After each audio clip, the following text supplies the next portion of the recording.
नमस्कार, मैं डॉक्टर विश्राम, assistant professor history, government PG college Bandikui.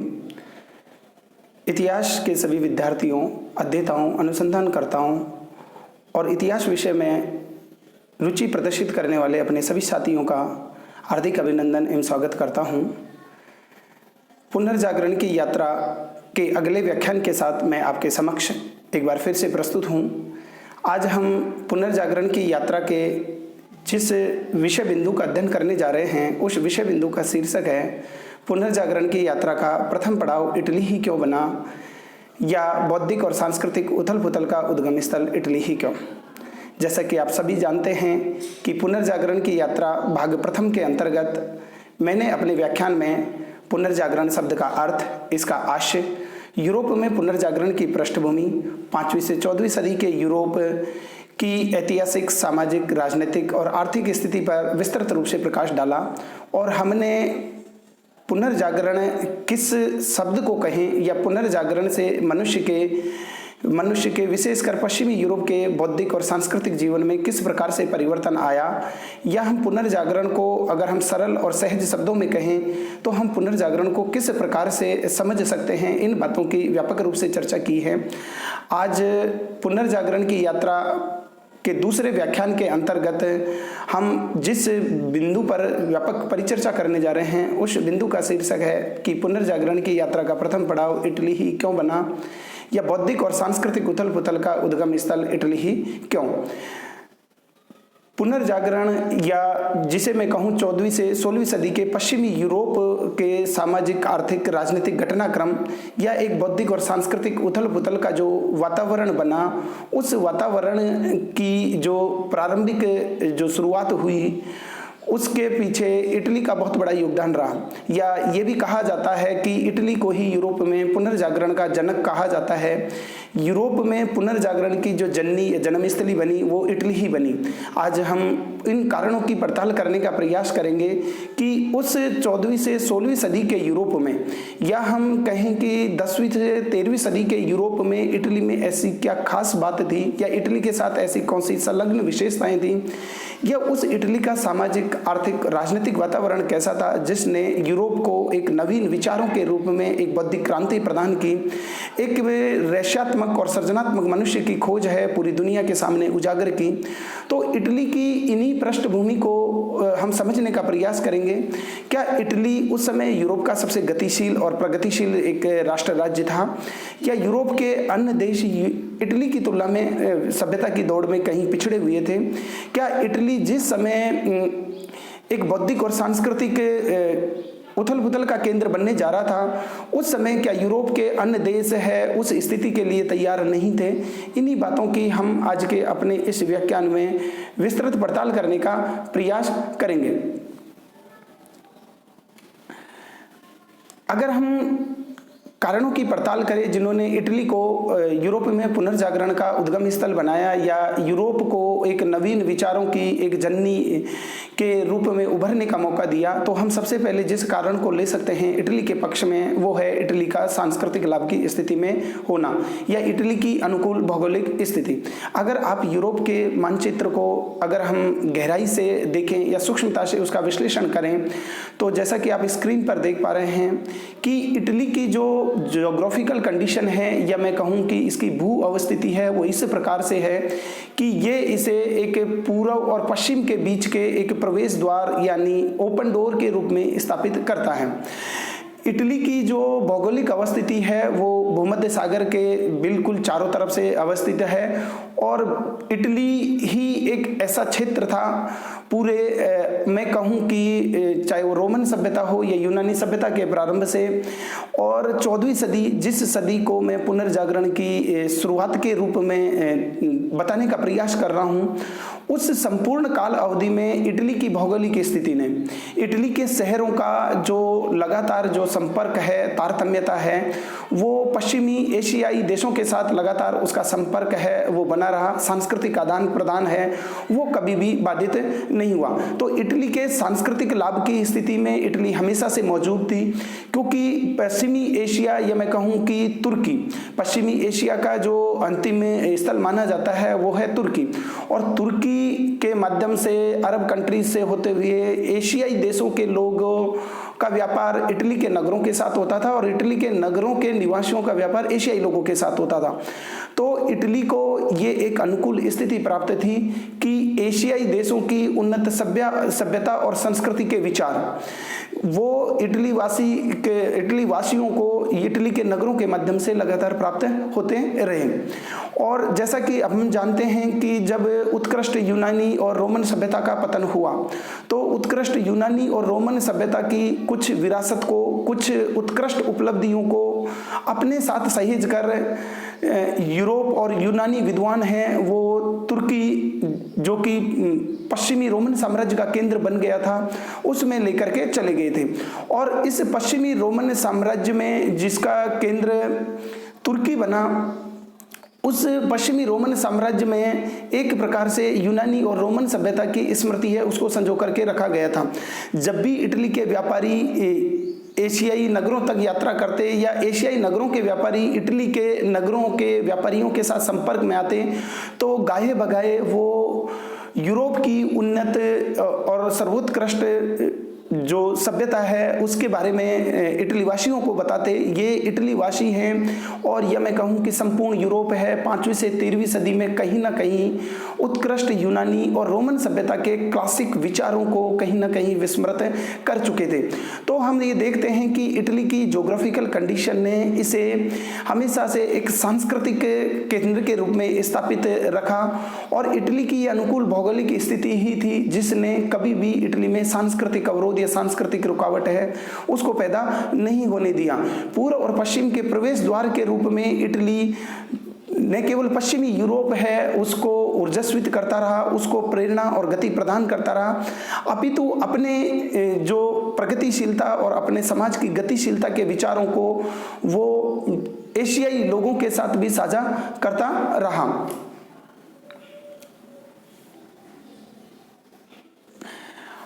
अब हम अगर सांस्कृतिक लाभ की अनुकूल स्थिति से संबंधित कुछ तथ्यों को फिर से हम स्मरण करने का प्रयास करें, तो जो बातें हमारे जहन में उभर करके आती हैं वो है पूर्व का मतलब मेरा आशय है एशियाई देशों और पश्चिमी देशों यानी यूरोपीय देशों के बीच के एक ब्रिज के रूप में इटली काम कर रहा था। तो उस इटली में जबकि पूरे पश्चिमी यूरोप में एक सांस्कृतिक अवरोध, एक सांस्कृतिक ठहराव जैसा कि अक्सर चित्रित किया जाता है वो व्याप्त हो गया था, उस समय भी इटली और इटली के नगरों के माध्यम से इटली का समाज है प्रगतिशील और ऊर्जास्वित रहा। इसी में हम देखते हैं कि इटली के वेनिस, जिनेवा, मिलान, पिसा और फ्लोरेंस जैसे नगरों का एशियाई देशों के साथ निर्बाध रूप से व्यापार है वो लगातार जारी रहता है। इटली का समाज है एशियाई देशों के साथ संपर्क के कारण या एशियाई लोगों के साथ निरंतर व्यापार और वाणिज्य की गतिविधियों के सुचारू रूप से संचालित रहने के कारण वो समाज लगातार गतिशील बना रहा। उसमें एक प्रकार की ऊर्जा विद्यमान रही, एक जीवन चेतना और एक प्राणवायु का संचार है वो हमेशा से विद्यमान रहा। उसमें किसी भी प्रकार का अवरोध, किसी भी प्रकार का ठहराव है, ये प्रतिगामी परिस्थितियां कभी भी पैदा नहीं हो पाई। इटली के व्यापारी के अगर हम तीसरे किसी कारण की बात करें जिसने इटली के लिए एक अनुकूल स्थितियां पैदा की जो कि पूरे यूरोप में बौद्धिक और सांस्कृतिक केंद्र के रूप में उभर कर सामने आया, तो हम तीसरे कारण की जो बात करते हैं वो तीसरा कारण हमारे सामने उभर कर आता है कि इटली के व्यापारिक नगरों का नगर राज्य के रूप में बदलना। यहाँ पर नगर राज्य का तात्पर्य ये है कि मिलान है, वेनिस है, फ्लोरेंस है और जैसे जो नगर थे उन्होंने अपने आप में उनकी व्यापारिक और वाणिज्यिक समृद्धि इस रूप में बढ़ गई थी कि उन्होंने अपने आप को एक सिटी स्टेट के रूप में तब्दील कर लिया था। उस सिटी स्टेट की अपनी स्वयं की प्रशासनिक व्यवस्था थी और इटली का जो अभिजात वर्ग है, ये नवधनाढ़ वर्ग है। जैसा कि हम देखते हैं कि पूरे के पूरे पश्चिमी यूरोप में 5वीं से 14वीं सदी के दौरान अन्य देशों का जो नवधनाढ़ वर्ग है या अभिजात वर्ग है या सामंतवादी प्रणाली से जुड़े हुए लोग हैं, वो नगरों में ही रहते थे। उन्होंने स्थानीय आत्मनिर्भरता को प्रोत्साहन दिया। लेकिन इटली के नगर राज्य के रूप में स्थापित होने के बाद यहाँ का जो नवधनाढ़ वर्ग था, और वो वर्ग जिन्होंने व्यापार और वाणिज्य के दम पर बहुत ज़्यादा समृद्धि हासिल कर ली थी, वो वर्ग शहरी संस्कृति में ढल गया और शहरों को उसने रहने के लिए अपनी प्राथमिकता दी। और इन नगरों में एक प्रकार से नवधनाढ़ वर्ग का एक तंत्रीय शासन प्रणाली है वो स्थापित हो गई, या हम इसे कहते हैं कि कुलीन अभिजात वर्गीय नवधनाढ़ वर्ग की शासन प्रणाली है वो नगरों में स्थापित होगी। इन नगरों का अपने आसपास के ग्रामीण इलाके हैं उन पर सामाजिक और राजनीतिक प्रभाव है वो स्थापित हो गया। तो हम यहाँ देखते हैं कि इटली के जो नगर हैं वो भी एक प्रगतिशीलता के, एक गतिशीलता के प्रेरक के रूप में बने रहे। और इटली का जो नवधनाढ़ वर्ग है, इटली का जो प्रगतिशील व्यापारिक और वाणिज्यिक वर्ग है, उसने गांवों की बजाय शहरों को अपने निवास स्थान के रूप में चुना। और जैसा कि आप जानते हैं कि जब नगरों में नवधनाढ़ वर्ग या व्यापारिक और वाणिज्यिक वर्ग रहने लगता है तो नगरों की अपनी कुछ आवश्यकताएं होती हैं, समय की कुछ मांग होती हैं, उसी के अनुसार वो नगर में रहने वाले नवधनाढ़ वर्ग या अभिजात वर्ग, या मैं जिसे कहूँ कि नया उभरता हुआ बुर्जुआ वर्ग या मिडिल क्लास सोसाइटी हो, वो शिक्षा है, शिक्षकों के महत्व को समझने लगता है, वो अपने स्वयं के अस्तित्व को पहचानने का प्रयास करता है। और स्वयं के अस्तित्व को पहचानने के प्रयास से ही कहीं ना कहीं मनुष्य में एक मानसिक सर्जना, एक बौद्धिक और सांस्कृतिक हलचल है वो उद्बोलित होती है। और इसके कारण से उसके विचार है उसको किसी एक सीमा या किसी परिधि में नहीं बांधा जा सकता। हम चौथे कारण के रूप में जिस बात की हम चर्चा कर सकते हैं वो है अभिजात नगरों में रहना। जैसा कि हमने अभी इसके बारे में व्यापक चर्चा की है कि ये नवधनाढ़ वर्ग है उसका अभिजात वर्ग में रूपांतरण हो जाता है, और प्रगतिशील विचारों का संवाहक बुर्जुआ वर्ग है वो भी इटली में तेजी से बढ़ने लगता है। व्यापारिक परिवारों की अपनी आवश्यकताएं होती हैं, क्योंकि व्यापारिक परिवार है उसकी व्यापार और वाणिज्य से जुड़ी हुई गतिविधियों के लिए शिक्षा की, लेखाकरण की आवश्यकता होती है, उसके लिए प्रगतिशील विचारों की आवश्यकता होती है। वो किसी धर्म केंद्रित विचारों की श्रृंखला में बंद करके अपने व्यापार और वाणिज्य है उसका विकास नहीं कर सकता। उसके लिए एक प्रगतिशील शिक्षा की और ऊर्जावान और एक नवोन्मेषी विचारों से प्रेरित शिक्षकों की आवश्यकता होती है। और इन शिक्षा और शिक्षकों की पूर्ति के बगैर इस अभिजात वर्ग को लंबे समय तक नगरों में रहने के लिए अनुकूल नहीं माना जा सकता, या हम कहें कि वो नई पीढ़ी का प्रेरणादायी है, वो स्रोत नहीं बन सकता। तो इटली में ये सारी की सारी अनुकूल स्थिति है। वो अभिजात वर्ग है उसका नगरों में रहने से, चाहे नगरों का नगर राज्य के रूप में विकसित होने से, या इटली की सांस्कृतिक भौगोलिक स्थिति का इटली के पक्ष में होने से वो एक प्रकार का वातावरण बना, जिसके कारण से पश्चिमी यूरोप के शेष देशों से इटली की एक प्रकार की विशेष प्रकार की सामाजिक, राजनीतिक और आर्थिक स्थिति है वो विभिन्नता प्रदर्शित करती है और इटली को एक विशिष्ट स्थिति प्रदान करती है। उस इटली को तैयार करती है जो इटली एक नए यूरोप का नेतृत्व करने के लिए तैयार था, जो इटली एक नए प्रकार की विचारों की श्रृंखला प्रदान करने के लिए आतुर था। उसी इटली को हमें देखने की और समझने की आवश्यकता है। इटली के साथ अगर हम कारणों की श्रृंखला में आगे बढ़े तो इटली को एक और विशेष स्थिति प्राप्त थी या एक अनुकूल लाभ की स्थिति प्राप्त थी। वो थी अतीत के सांस्कृतिक विरासतों की, अवशेषों की इटली के यत्र तत्र मौजूदगी।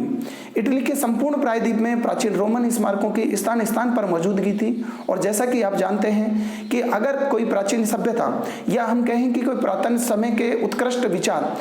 अगर किसी देश और काल की परिस्थिति में अगर स्थान स्थान पर उसके स्मारक, उसकी स्मृतियां या उसकी विरासत की जब भी कई बात होती है तो एक प्रकार की नवीन चेतना और ऊर्जा का संचार उस क्षेत्र विशेष में होता है। और उस क्षेत्र विशेष के जो लोग हैं वो एक प्रकार से फिर से अपनी जड़ों की ओर लौटने का प्रयास करते हैं, अपनी उस उन्नत ज्ञान और समृद्धि की संस्कृति है उसको पुनर्जीवित करने का प्रयास करते हैं। हम देखते हैं शास्त्रीय श्रेष्ठता की अतीत के साथ घनिष्ठता बनाए रखने की प्रबल भावना यूरोप के अन्य क्षेत्रों की अपेक्षा सिर्फ इटली में ही मौजूद थी। ये इटली ही था जिसने शास्त्रीय श्रेष्ठता का तात्पर्य प्राचीन यूनान और रोम के जो हम कहें सुकरात, प्लूटो, अरस्तु या थुसेडियस या हेरोडोटस के उत्कृष्ट और अनुकूल विचार हैं, वो इटली के सामाजिक परिवेश में, आर्थिक परिवेश में और राजनीतिक परिवेश में कहीं ना कहीं विद्यमान थे। और इन्हीं अनुकूल विचारों की स्मृतिपूर्ण श्रृंखला का इटली के धनिक निवासियों ने, इटली के नगरों में रहने वाले विद्वानों ने और उन शिक्षकों की पूरी श्रृंखला ने अपने अनुकूल लाभ उठाया और इटली को एक नवीन विचारों के गढ़ के रूप में स्थापित करने का प्रयास किया। और इटली के लोगों में वो एक मानसिक और बौद्धिक हलचल पैदा हुई कि क्यों हम धर्म केंद्रित विचारों में स्वयं को बंद करके रखें, जबकि मनुष्य को अपने अस्तित्व का विकास स्वयं को ढूंढना है, मनुष्य अपने जीवन का स्वयं नियंता है, मनुष्य अपने जीवन का स्वयं निर्धारक है, कि क्यों हमने धार्मिक अंधविश्वासों को, धार्मिक रूढ़ियों को और परंपराओं को मनुष्य के अस्तित्व के ऊपर इतनी वरीयता दी। इन्हीं सब बातों की लेकर के इटली में एक मंथन, मैं कहूँ कि एक समुद्र मंथन है, वो लगातार चल रहा था।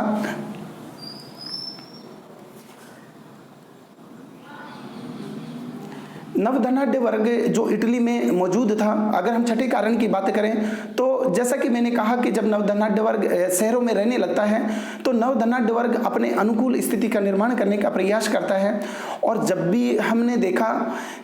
या आप अपने आम जीवन में देखते हो कि कलात्मक गतिविधियों को, चाहे स्थापत्य कला हो, चाहे चित्रकला हो या संगीत हो, या मनुष्य के जीवन को जो मनोरंजित करने वाली चीज़ों के सृजन का जो प्रयास किया जाता है, वो तभी होता है जब समाज में बहुत व्यापक मात्रा में समृद्धि होती है, समाज में सुख शांति विद्यमान होती है, समाज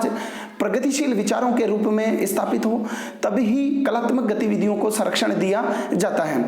इस इटली में 14वीं से और 16वीं सदी के यूरोप में, या मैं इससे पहले कहूँ कि 10वीं से 13वीं सदी के यूरोप में भी उसी प्रकार की पृष्ठभूमि है, उसका निर्माण होने का प्रयास है, वो किया जा रहा था, जिसमें नवधनाढ़ वर्गों के कुछ विशिष्ट परिवार या एक विशेष कम्युनिटी फैमिली है जिनके द्वारा कलात्मक गतिविधियों को व्यापक मात्रा में संरक्षण और पोषित करने का प्रयास किया जा रहा था। अगर हम कुछ परिवारों की बात करें तो उसमें मिलान का वाइकाउंट परिवार और स्पोरजाग परिवार शामिल है, फ्लोरेंस में मेडिची परिवार और फेरारा में एस्ते और मंतवा परिवार वो थे जिन्होंने कलात्मक गतिविधियों को संरक्षण दिया। फिर से प्राचीन यूनानी और रोमन ज्ञान की क्लासिक परंपरा को पुनर्जीवित करने का प्रयास किया, शिक्षण और शिक्षण संस्थानों की स्थापना करवाई और मनुष्य के अस्तित्व को, मनुष्य के जीवन को सुखी प्रदान करने वाले विचारों को बढ़ावा देने के लिए अपने स्तर पर एक नवीन प्रकार की शिक्षा पद्धति, एक नवोन्मेषी विचारों से पूरी शिक्षकों की खोज की गई और इन शिक्षकों के द्वारा जो ज्ञान की धारा प्रवाहित की गई, उस ज्ञान की धारा ने पूरे यूरोप को और विशेषकर पश्चिमी यूरोप को वो गति, वो प्रेरणा, वो ग्रेविटी, वो त्वरण प्रदान किया जिसके बाद यूरोप ने कभी पीछे पलट करके नहीं देखा। अगर हम सातवें कारण की बात करें जिसने इटली को पुनर्जागरण का जन्म स्थल के रूप में स्थापित किया या बौद्धिक और सांस्कृतिक उथल पुथल का उद्गम स्थल इटली ही बना, तो हम सातवें अगर हम कारण की बात करें तो वो सातवां कारण हमारे जेहन में जो उभर करके आता है वो है रोम में पोप की सत्ता की उपस्थिति और इसका सांस्कृतिक महत्व। जैसा कि आप जानते हैं कि 5वीं से 14वीं सदी, जिसे तथाकथित यूरोप का अंधकारमय युग कहा जाता है, उस यूरोप में पोप, चर्च और सामंत वर्ग का ये जो त्रिकोण है, इसने व्यक्ति के जीवन को धर्म केंद्रित बना दिया था। व्यक्ति सिर्फ अपने जीवन में धार्मिक विषयों के बारे में सोचता था, सांसारिक और एहोलौकिक जीवन की परवाह उसके जीवन के विषय नहीं थे। वो उसके जन्म से लेकर के मृत्यु तक पूरी तरह से धर्म की परिधि में रहता था। और पोप, चूंकि पोप की सत्ता का केंद्र या मैं कहूं कि पोप का निवास स्थल उस समय इटली का रोम था, तो इटली में पोप की स्थिति होने से इटली को एक अनुकूल लाभ प्राप्त हुआ। चूंकि उस समय पोप है वो उसी की एक प्रकार से पूरे यूरोप में के राजाओं के ऊपर एक सर्वोच्च सत्ता स्थापित थी। तो जिस पोप की इटली के रोम में निवास स्थान हो या उसका एक केंद्र रोम में हो, अगर उस इटली में प्राचीन यूनानी और रोमन ज्ञान की फिर से पुनर्जीवित करने का प्रयास किया जा रहा हो और कुछ ऐसे प्रगतिशील पोप अगर उस समय 13वीं-14वीं सदी की पूर्व वेला पर विद्यमान हो, तो उस इटली को अग्रणी स्थल के रूप में या एक नए विचारों के प्रवर्तक के रूप में उभरने से कोई नहीं रोक सकता। तो रोम में पोप की सत्ता की उपस्थिति और इसके सांस्कृतिक महत्व ने भी इटली को अग्रणी स्थिति प्रदान की और इटली एक नए विचारों का संवाहक बन करके उभरा।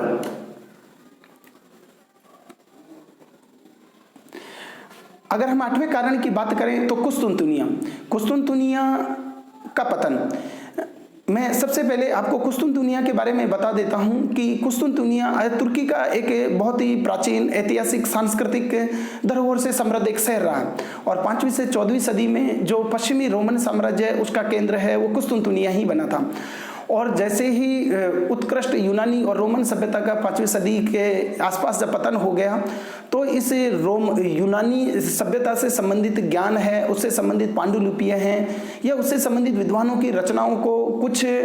विद्या अनुरागी जो शिक्षक है अपने साथ सहेज करके वो कुस्तुनतुनिया पर पलायन कर गए थे और उन्होंने उस क्लासिक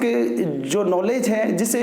हम प्राचीन यूरोप का एक उत्कृष्ट ज्ञान कह सकते हैं, इसे एक दार्शनिकों की एक ज्ञान की एक विरासत कह सकते हैं, उस ज्ञान की विरासत को कुस्तुनतुनिया में संभाल करके और सहेज करके रखा गया था। लेकिन 1453 ईस्वी में उस्मानिया तुर्कों के द्वारा कुस्तुनतुनिया की सत्ता पर या कुस्तुनतुनिया पर अधिकार कर लिया गया और जो यूनानी विद्वान जो वहां पर शास्त्रीय ज्ञान को समेट करके रखे हुए थे वो एक बार फिर से इटली की ओर पलायन कर गए। चूंकि कुस्तुनतुनिया से पलायन करने के बाद में उनकी यात्रा का प्रथम पड़ाव है वो इटली ही बना और इटली के नगरों में जाकर के ये फिर से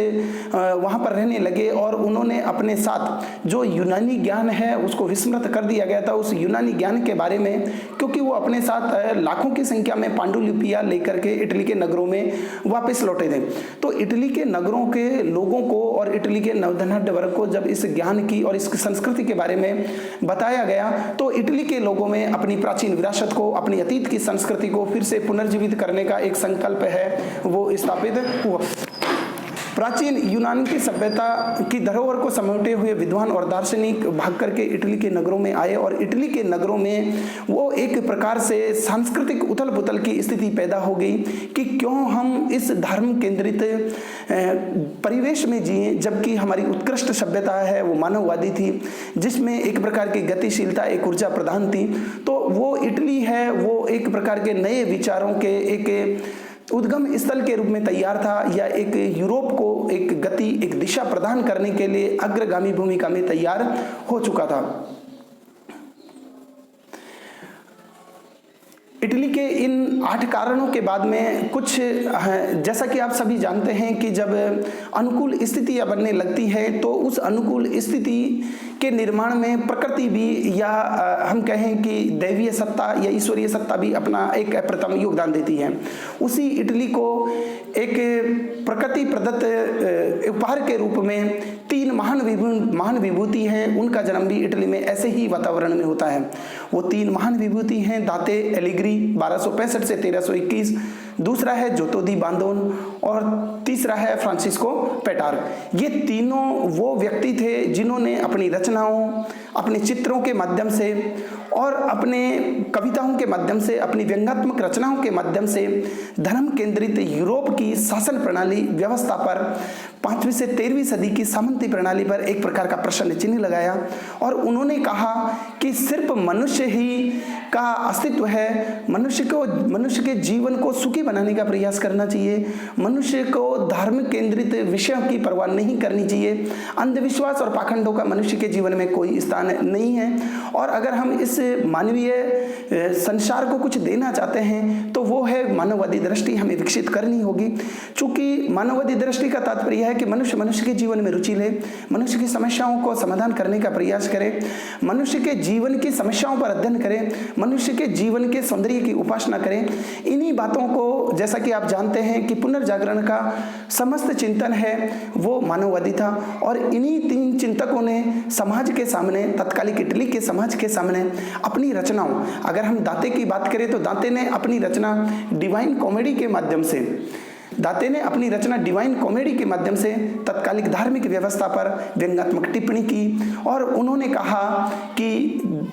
जो अंधविश्वास और कर्म कांड है उससे वास्तविक मनुष्य की खोज नहीं हो सकती। अगर हमें वास्तविक मनुष्य की खोज करनी है तो मानवतावादी दृष्टि है, उसको हमें प्रचार प्रसार करना होगा, मनुष्य के जीवन में रुचि लगी होगी, मानवीय दृष्टिकोण है उसको विकसित करना होगा। ऐसे ही एक मानववादी विचारक है, अगर हम उसकी बात करें तो वो थे पेटार्क। पेटार्क ने अपनी एक महत्वपूर्ण रचना इसी समय में की। उस महत्वपूर्ण रचना का नाम है सोनेट, जिसे हम चतुर्दश पद्य भी कहते हैं। सोनाट की इस पेटार्क की रचना में उसने मानवतावादी विचारों का खुलकर बखान किया, और उसने कहा